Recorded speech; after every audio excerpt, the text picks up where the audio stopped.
The Cemetery of the Defenders of Lwów is a memorial and a burial place for the Poles and their allies who died in Lviv during the hostilities of the Polish-Ukrainian War and Polish-Soviet War between 1918 and 1920. The complex is a part of the city's historic Lychakiv Cemetery. There are about 3,000 graves in that part of the cemetery, some from the Lwów Eaglets young militia volunteers, after whom that part of the cemetery is named.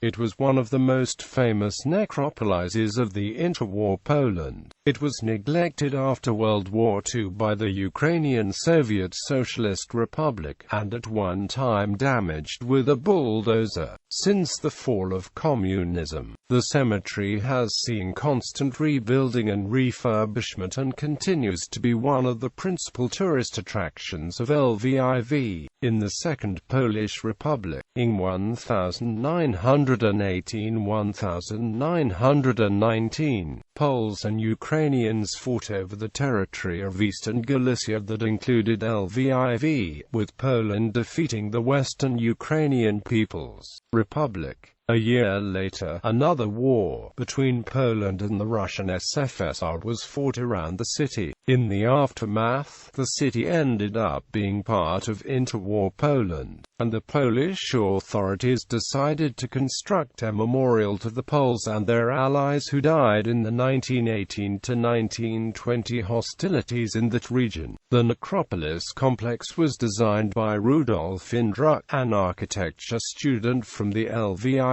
Polytechnic whose project won the competition. The most visible element was a domed chapel which towers over the tombs underneath. Exhumed remains of the 72 fighters were put in catacombs located between the chapel and the tombs. In addition to Polish fighters, this part of the cemetery also has graves and monuments to American and French volunteers who fought on the Polish side. 2 monuments were dedicated to those Polish foreign allies. Underneath, an inscription Mortuis sunt ut liberi vivimus was engraved on a semicircular colonnade monument. A triumphal arch was flanked by 2 stone lions. The necropolis was never finished. Its construction continued until the outbreak of the Second World War. Out of almost 3,000 tombs, 300 were dedicated to the Eaglets, as the young Polish defenders of the city from 1918 unknown. In 1925 the ashes of one of the unknown defenders of Lwów were transferred to the tomb of the unknown soldier in Warsaw. Wartime devastation and aftermath. After the Soviet invasion of Poland and the events of World War II, the city became part of Soviet Ukraine, and the Polish historical monuments located at the cemetery were devastated and neglected. The stone lines, the columnade, the monuments to foreign troops were removed. Up to 1971 many of the sculptures were destroyed. The cemetery of Lviv Eaglets was completely destroyed and turned into a truck depot. Soviets attempted to destroy the triumphal arch with tanks.